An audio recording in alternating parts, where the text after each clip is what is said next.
Hello and welcome to a SmurDP video, and today is a very joyous day because I am sharing something that I have probably wanted since I saw it, and I didn't get it when I saw it, and it's been one of those collector's regrets, let's put it that way. And last week I was away with work, and up the road was In Demand Toys, so I went for a little drive, and I was in there. I wasn't expecting much, if I'm being honest with you. I thought, if I see something, cool. If I don't. But in there, they keep a lot of rare things in there, should we say?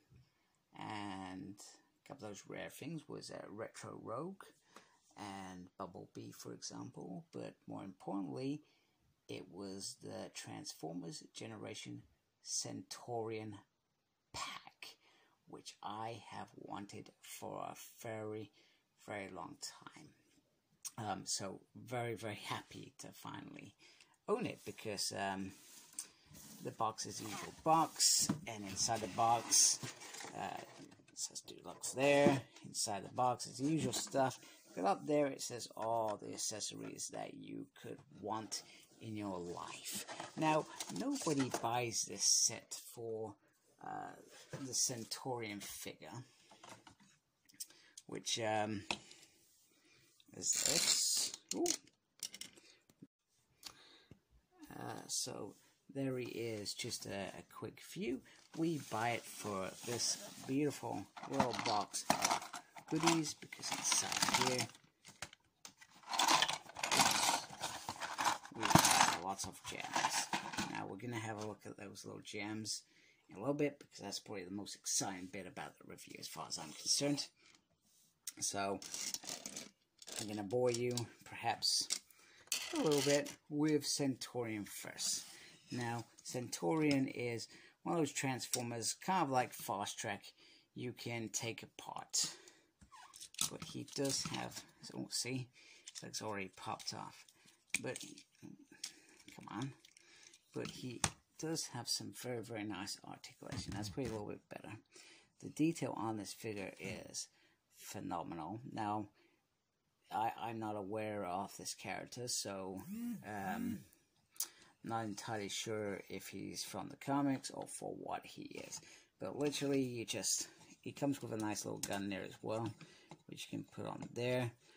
I was hoping there was something you could stick it on here, but it just kind of pokes in the back there, I think. But other than that, you can just kind of put them apart and all sorts to make the Art mode. So there's the front, there's the back, and he is what he is, and we're not excited by that at all. This figure I have no interest in this figure whatsoever. I am only interested in what comes with this figure, and I'm not sure whose idea it was. And this is why I got a little bit annoyed with some of the re-releases of certain figures, because I felt with those re-releases, for example, Optimus Prime being one of them, he has some major parts in this. So with the Kingdom, when you bump up the price and say, hey, this is like the ultimate Optimus Prime, or something like that, and, you know, use these accessories because you created them, makes sense to use them, right? So anyway, so in terms of Centurion, I am going to get him transformed.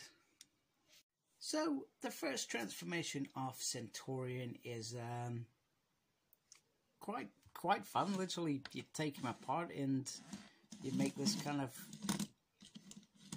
super gun blaster mode, which actually, surprising that the fact that these are his feet, actually looks pretty darn awesome.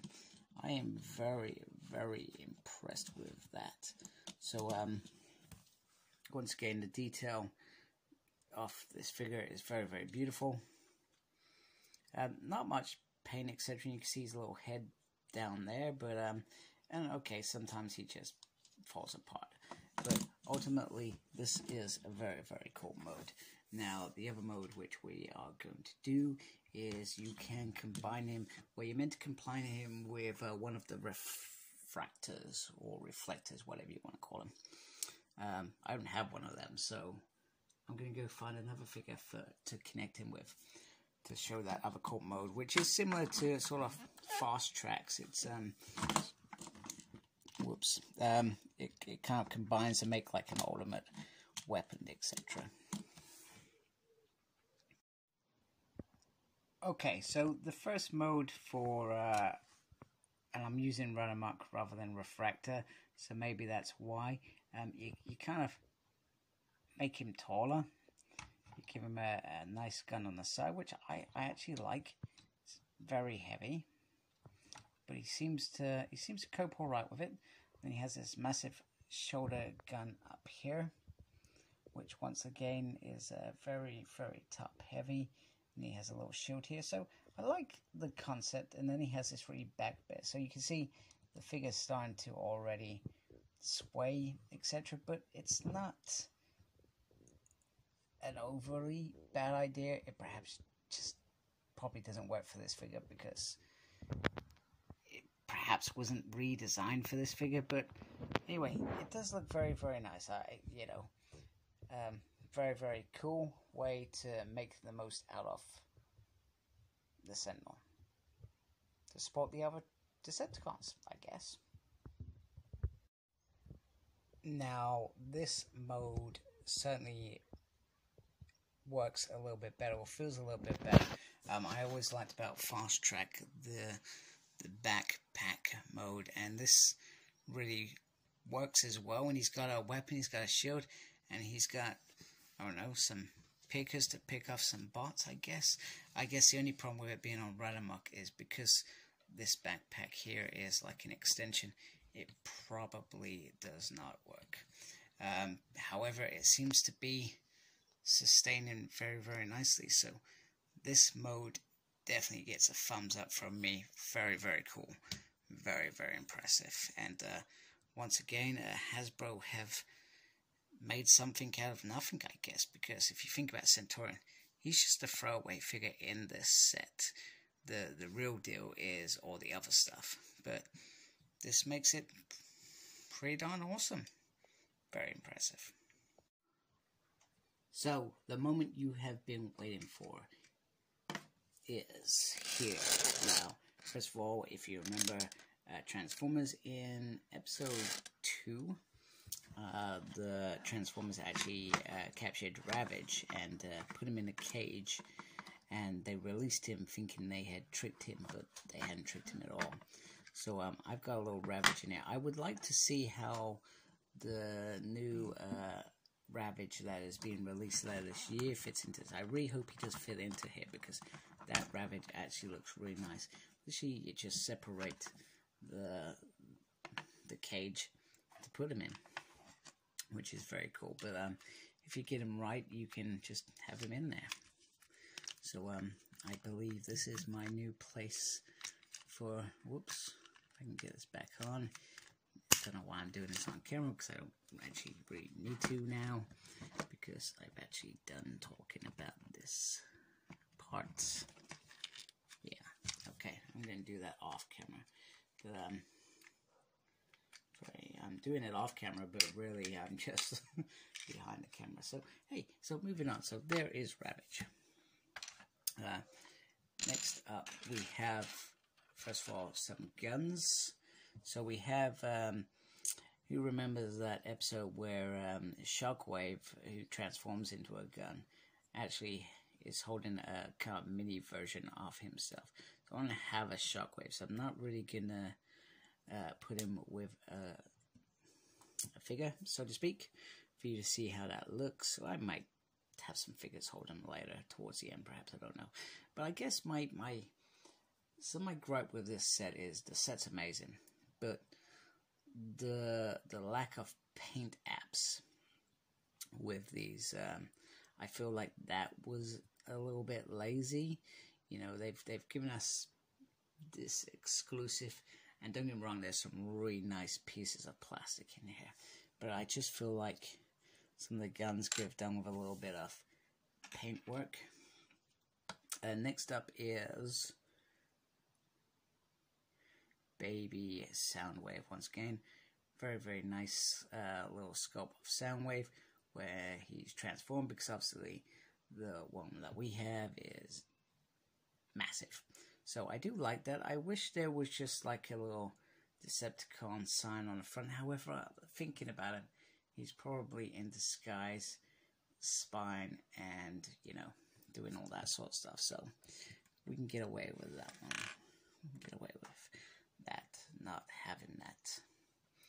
And probably being perhaps a little bit pedantic, if I'm being honest with you, in terms of the way I'm presenting that one. Now, next up, so I've got a couple guns. Now, the trouble with this box set, and maybe it was just me and perhaps my knowledge, there's a couple guns in here that I have no... Actually, no, I do sort of have an idea. But this one, no idea.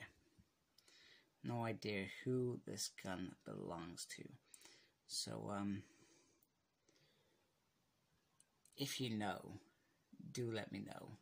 Otherwise, I'm going to be watching somebody's review to find out, somebody who actually knows. I feel like perhaps it was Wheeljack's, but I don't know. I could be completely wrong. I could be grasping at straws. No, because Wheeljack had a very small kind of handgun, didn't he? So it can't have been that. So, any idea, throw my way, please. I would really appreciate that. The next piece is for Trailbreaker.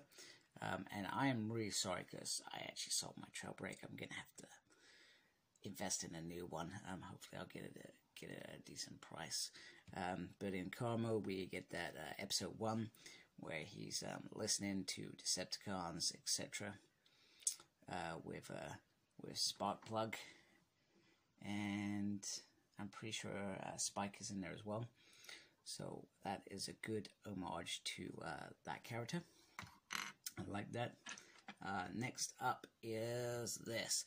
Now, Ironhide has a moment. Is it Ironhide or Sideswipe? I feel like it's Ironhide, where he has to... Is it beginning of episode 3? Where he has to... They have to dig out Bumblebee? I knew I should have paid more attention to that episode. I feel like that is that piece. Okay.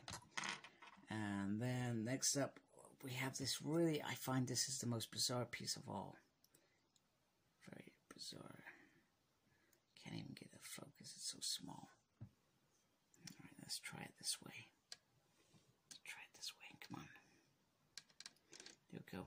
You can see there is a very, very tiny miniature Optimus Prime. This was the most bizarre bit of this whole set. I have no idea what this is about. But a little figure. It would have been cool if it was like a little spike or a little spark plug. That I would have understood, but this I do not understand at all. So, a little bit bizarre. Bizarre. Okay. So, next up, we are going to bring in a figure for this. So, first up is we have Bumblebee, and he has his trademark pistol, which is a very, very nice pistol, and I never, if I can get my camera to stay still, apologies, I brought a stand so it won't shake. In fact, I think I'm shaking the figure. Anyway, let's move on. I never understood why he came with that massive cannon. I understood why Cliff Jumper did, but Bumblebee being a repaint should have automatically come with this gun.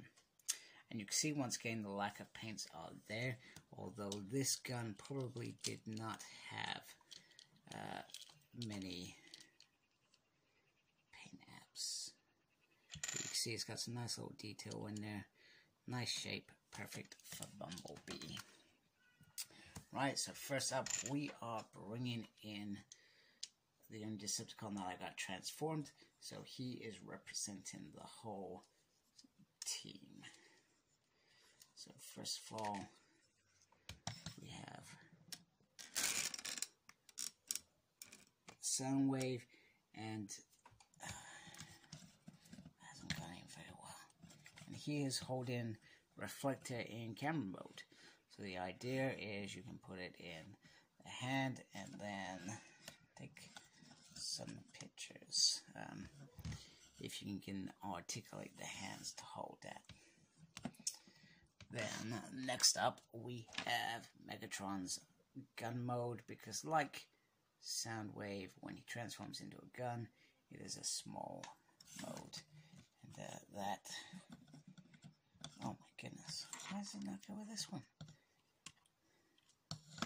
It's really bizarre. Oh, there we go, it's going in, right, there we go.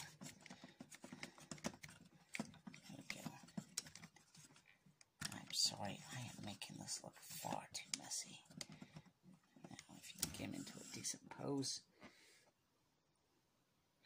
he holds the gun nicely. But it is, I found it weird that they actually create the gun handle like a gun handle, because they should have just done what the others are and just make them round.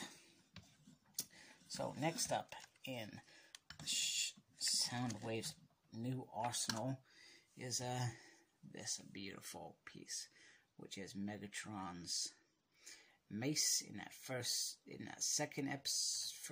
episode. I'm thinking it's second episode, where they find on Sherburn Dam, and he has this beautiful mace, and you can literally, come on. Why are you not going in? It's because the hands are different. That is not a good idea. I said I could do this on camera. Goodness knows who. There we go. Do things on camera, Paul. You look cool, they said.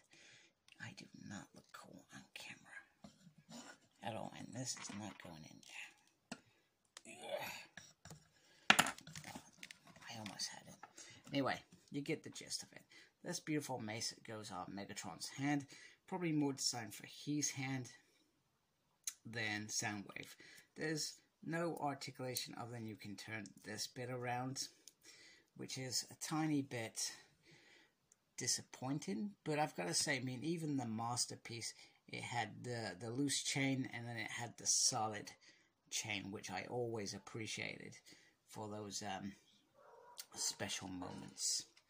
So there we go. So there is the mace. Let's put that back there. Let's put these little cubes here. This makes things pretty cool. There we go. There we go. Making some cool stuff. Let's get this gun. There we go. There we go. There is the guns. So far I am very, very happy with these new guns. Now, the moment we've been waiting for. This is the big one. This is the one that made everything worthwhile.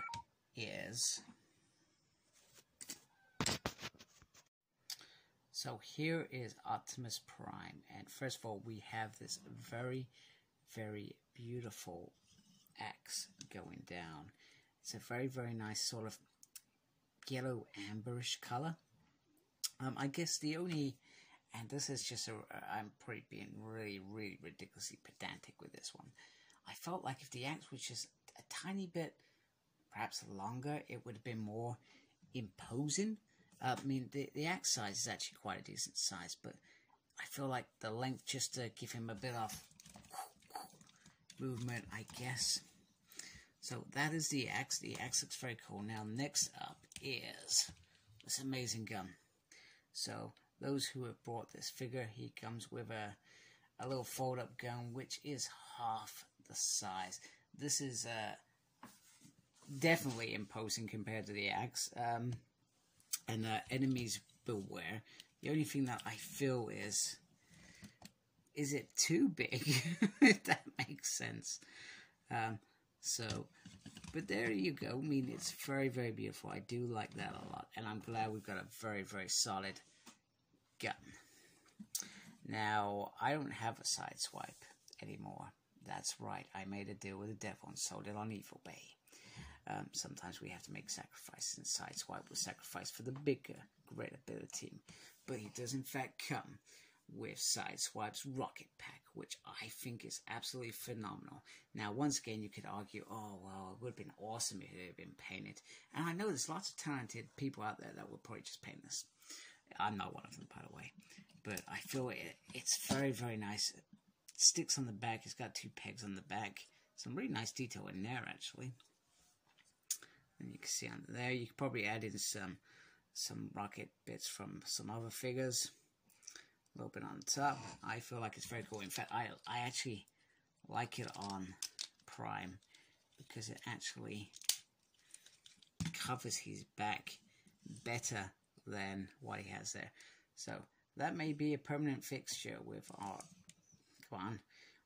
Optimus going forward, I feel. And last but not least, this is an honor indeed. When we think of Optimus Prime, oh man, there we go.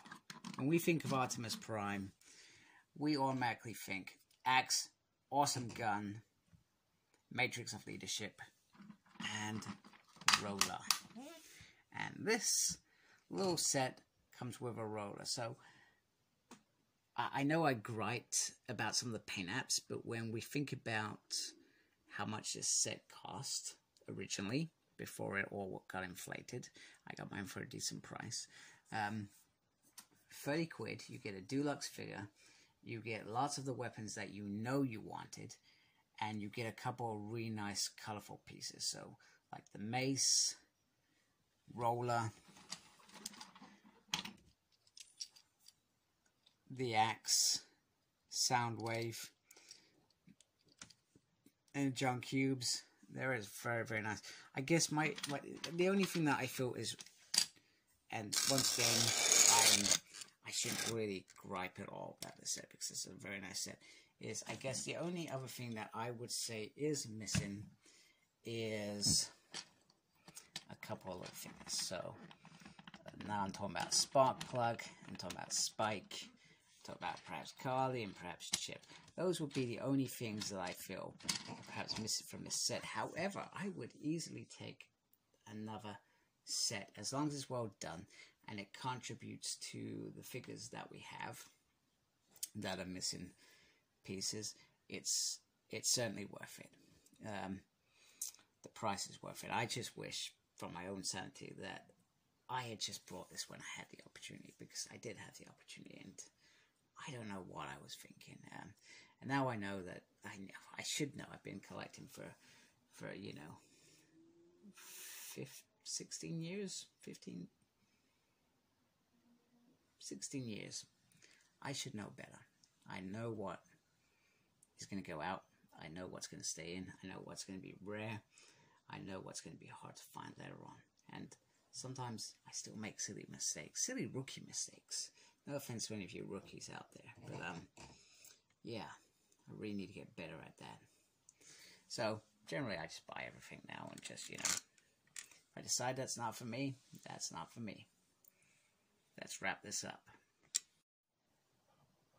So just to wrap it up, the Centurion in its own is pretty cool, but you wouldn't buy this on its own. It's all about the accessories this figure and this exclusive gives us. And I really hope that they do another release, because there are plenty of new Transformer collectors out there that have missed this the first time around. So I really do hope that they get an opportunity to get some of the accessories we feel these figures deserve, because that's what it's about. These figures, I know they're not, some of them are not super expensive figures, but they deserve to have the right accessories so we can relive our childhood fantasies of Optimus Prime fighting Megatron on a bridge somewhere, Bumblebee shooting Seekers out of the sky, Soundwave transformed, Ravage in a cage. No, nobody wants to see Ravage cage, but you know what I mean. So I am so stoked that I got this set. Really stoked, very happy, and I can die a happy man now. So let me know what you think. Do you feel that this set is worth it? it may not be hard to get in some areas. I think in the UK we probably got hit quite hard with some of these exclusives last year, that they were stupidly hard to get. I don't even think the Coneheads 2-pack ever showed up over here. But it doesn't matter. I'm glad I got this. Really appreciate In Demand Toys for having such a cool shop. And thank you for watching. Please subscribe to my channel. I've got a Target 1000 video. When I reach that, I'm giving away a 3-pack Marvel Legends set. So make sure you check out that video as well. And most importantly, embrace the geekiness. Take care. Goodbye. Please like, comment, and subscribe to my channel. Follow me on Instagram, CyclopsSmurd. I'm on Twitter @SmurdP. No idea what I'm doing there. I'm also got a page on Facebook, SmurdP. And embrace the geekiness. Thank you for watching. Take care. Goodbye.